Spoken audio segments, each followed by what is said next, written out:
Hey guys, welcome to Punky's World. I decided to do a bit of a history video. We'll be doing a get ready with me video after. The case that we're going to talk about, and we're going to talk about case, is one from my childhood, from right here. It happened when I was 10 and a half years old. In February of 1985, and it is a case that would have put Douglas on the map in today's true crime obsessed times. We would have been on Dateline, 2020, ID, every ID show imaginable. Wrong way. So it would have been an even bigger nightmare for us than it already was. And pretty scary when you're a kid. 15-year-old Joseph Perkins had moved to Douglas with his mother to live with his grandparents in January of 1985. Middle end of February, he took a gun. He shot his mother, his grandfather, and his grandmother to death. All three had been shot in the back of the head. According to medical examiner Nicholas J. Capice.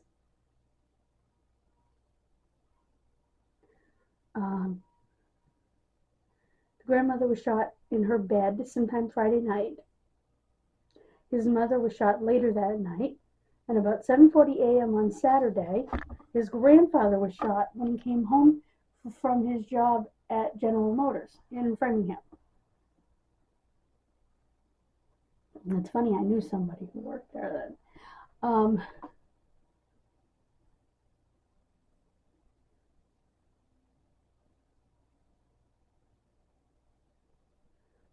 Before he was actually arrested, he took 5 rifles and 2 handguns for safekeeping to his girlfriend's home, said Braintree Lieutenant Gregory A. Principe.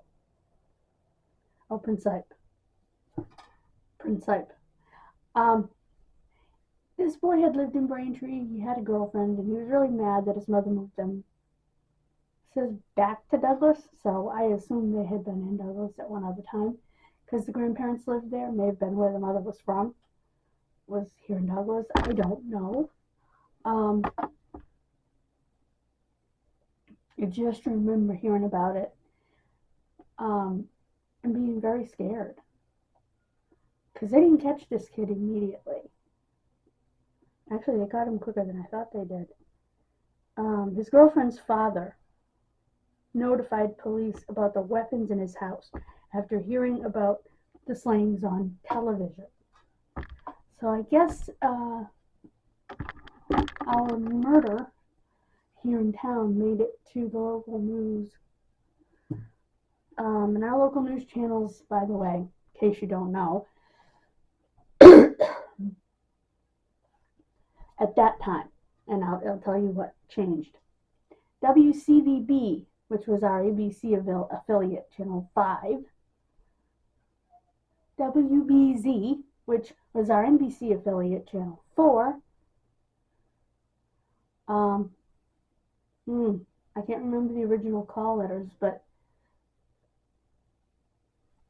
it's now WHDH. Channel 7, which was our CBS affiliate. Now, what ended up happening, there we go. What ended up happening sometime in the 90s, WBZ and WHDH flipped. So WBZ became the CBS affiliate and WHDH became the NBC affiliate. We still get that screwed up.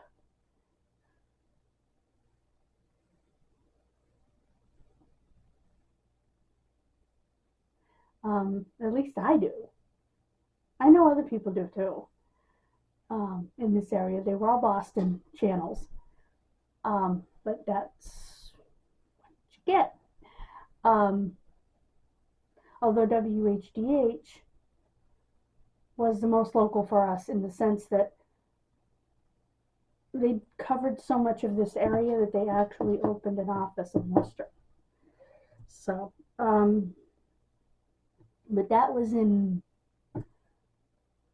the early 2000s that they did that. So, I guess they were building it for a long time before they actually opened it. So now, if you're in this area, you're probably going to use that. Excuse me. Joseph was arraigned in closed session, of course, in the Uxbridge District Court and pleaded not delinquent to charges of delinquency by reason of murder. It was District Attorney John J. Conti at the time.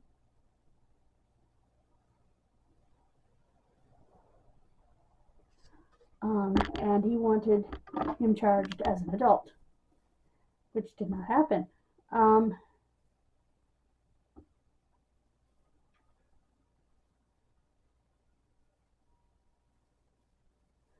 the case was continued until March 12th of that year.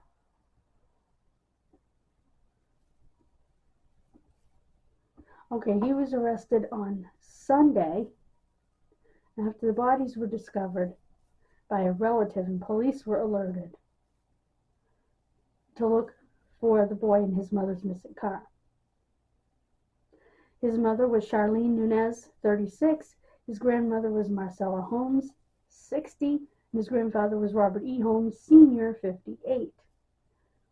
Who were found in their ranch-style home in this rural community near Rhode Island. Don't you love how they put that? And it's true, because at that time, we had a population of like 4,000. All three, as I mentioned, were shot in the back of the head. So they got him the next night, because it happened that Saturday, and they got him Sunday.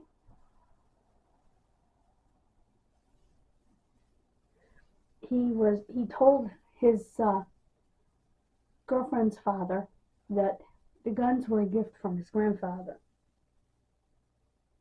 He also knew Perkins had been distraught about moving to Douglas in January. School officials described him as quiet. I don't take much Douglas school officials say too seriously, especially at that particular period of time.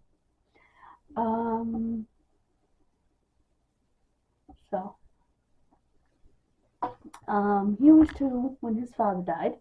He also had a sister, and I'm not sure, she was older, I think.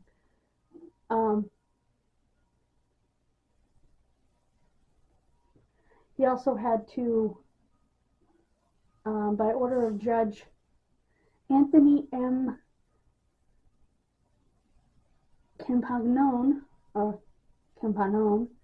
order of Judge Anthony N. Campagnone, Perkins was ordered held at the Metropolitan State Hospital in Waltham, where doctors will determine if he is mentally fit to undergo court proceedings. That's why the case was continued until March 12th. Conti said, quote, "Nothing that can be determined to be factual has been developed as a possible motive."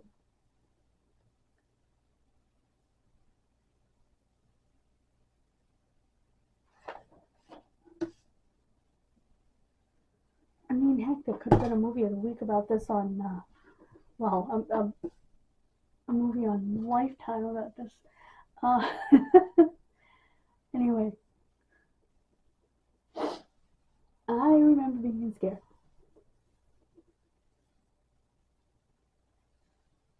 I clearly remember it. And having to walk to school that Monday.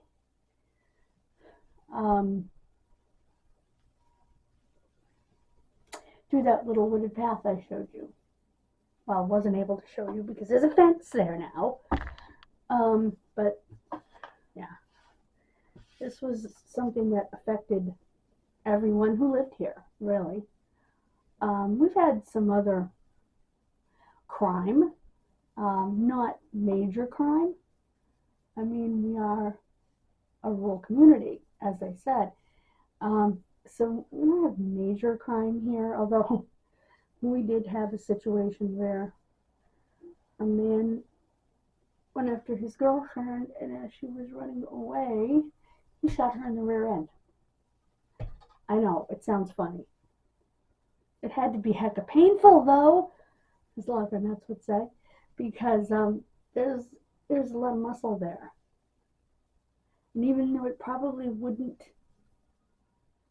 definitely, well, it didn't cause death, and it definitely wouldn't cause, a huge amount of injury, per se. It would cause a huge amount of pain because of all the muscle the bullet would have to go through. Providing the bullet didn't come out the front, which could have meant that it exploded an ovary or, did horrible, nasty things to the hip joint, which I guess it didn't do either, but if it went all the way through. So, I mean, even though getting shot in the butt sounds funny, there are severe consequences potentially to that. And that's kind of what I was trying to point out. We had 2 suicides that I know of, at least 2. I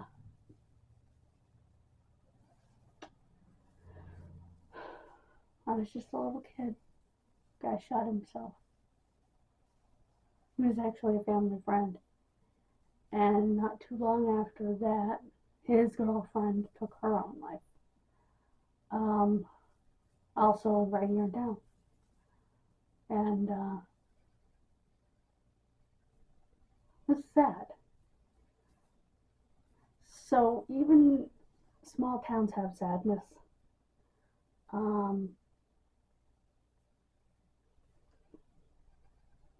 Got another one for you that would have made ID. A young man in town. He recently died exactly where he belonged, which was in prison. Brutally, his name was Walter. He brutally murdered his grandmother. I believe she was in Hudson. However, he lived here part of the time because his father lived here with his stepmother and 2 sisters, and 2 half-sisters. Later they lived in Oxbridge, but he hit her on the head with a glass decanter, stabbed her with knitting needles, raped her,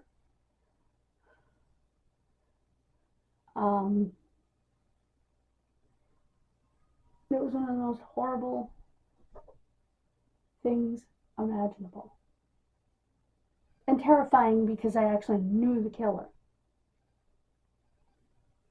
He was just 19 years old. Again, this was in the 80s.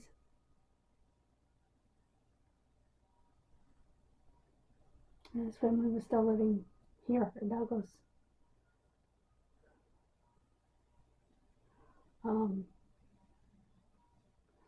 He never got out. Thank God. Joseph Perkins, however, did get out. And that's why I mentioned Walter, because Joseph actually did get out. Kid is a mass murderer. Actually, technically, because he killed them on 3 different days, 3 different occasions, sort of, would almost be a serial killer rather than a mass murderer because he didn't kill them all at once.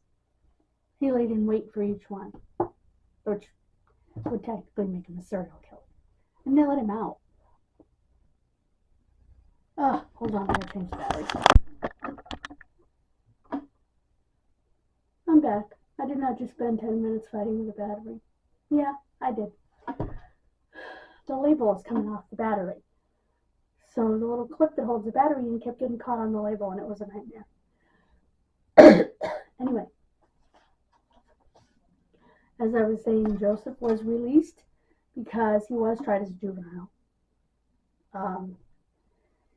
And he was given a new name and was moved to another state out of the Commonwealth.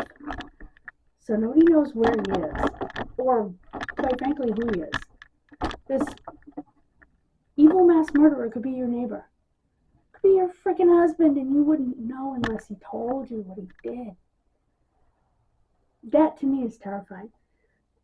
His sister has said she is terrified of him. Well, I would be too if I was the only living member left in my family and my brother.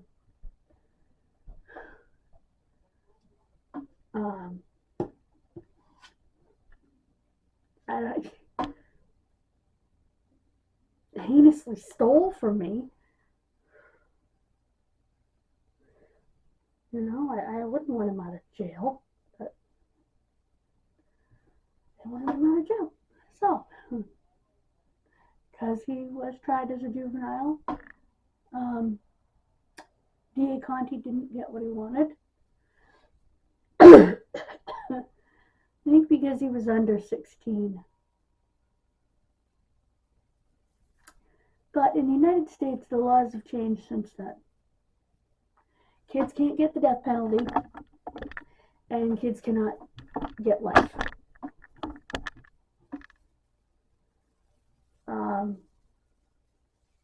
Now, in the United States, the Supreme Court deemed it unconstitutional.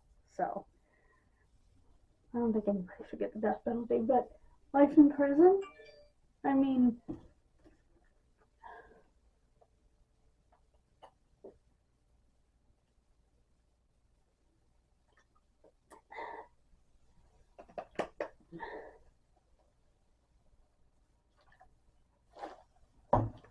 just so you know, this was 1985, he was 15. So, that makes him about 52 now.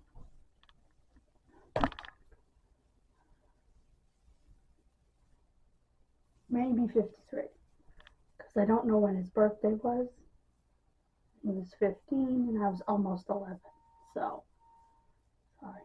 My eye is so dry. Yuck. Anyway.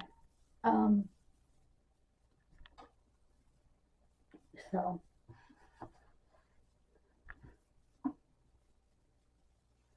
yeah, he's about 4.5 years older than me. So he would be about 52.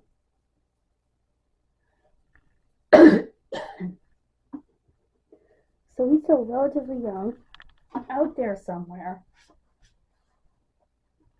That's just terrifying. I can't believe I couldn't find any more than this one article, but off the AP. But yeah, but I mentioned the other case because he stayed in jail because he was 19, so they were able to try him as an adult because he was an adult. But because Perkins was under, well, I guess it was under 17 then, in Massachusetts, not 16, they weren't going to try him as an adult, and they didn't. He was found competent, by the way, to stand trial.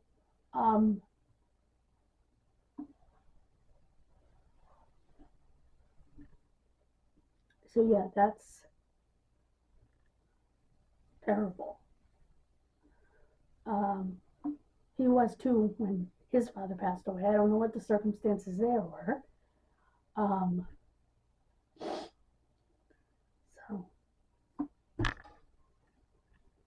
But just because we live in a rural little community doesn't mean things don't happen.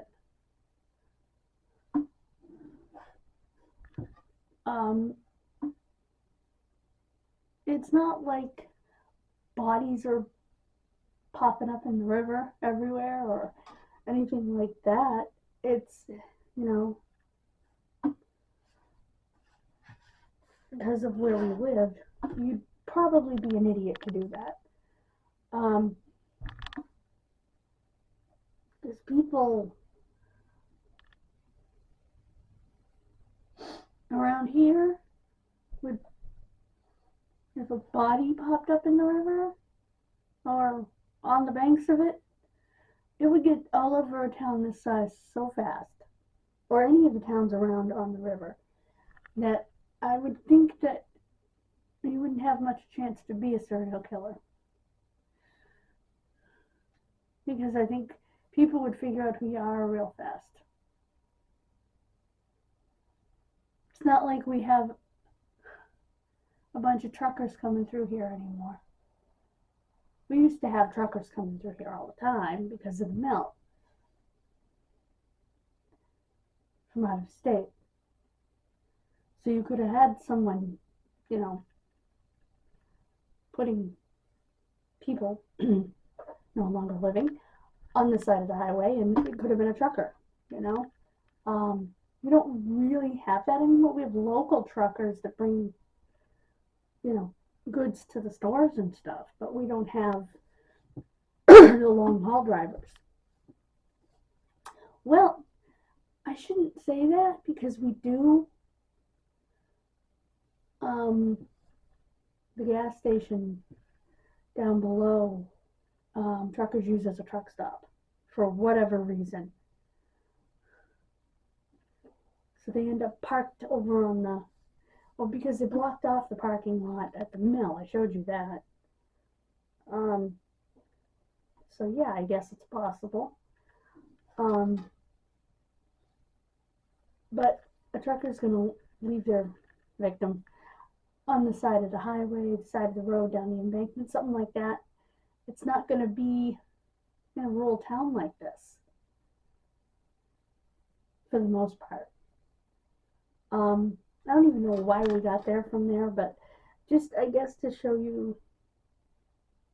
I mean, I've shown you this area. We're gonna go ahead and do our Get Ready With Me video, but I really wanted to do this local crime video, just to show you that we're not immune, that no town is immune. And I love how they go on these shows and say, oh, it was such a small, quiet town of 20,000 people. We don't even have 10. You know, and you call that a small town? No, I call that a small city. You know, where I'm from, that's a small city. You know, it's crazy.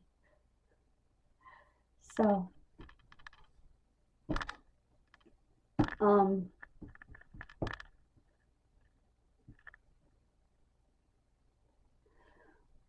so we are going to come back and we're going to do our Get Ready With Me video. I hope you enjoyed this taste of local crime. Maybe that's the wrong way of putting it, but you know what I mean. A little local crime history.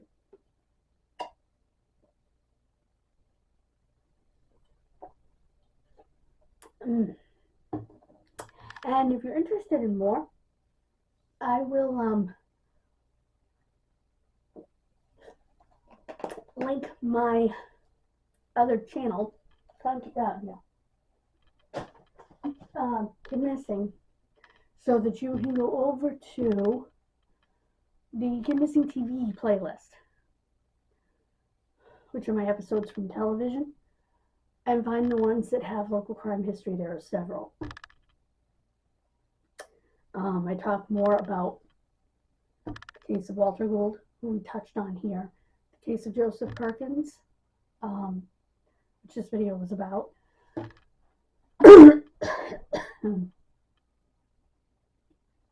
So yeah, check those out. The video for tonight's party is not going up until tomorrow, because I'm probably not going to be home until about 9, because the thing doesn't start till about 7. So I'm going to go off and say thank you so much for joining me. God bless you. I'm going to go get my makeup, and we will start the Get Ready With Me process. I will see you then. God bless you. Please hit the subscribe button. Bye-bye.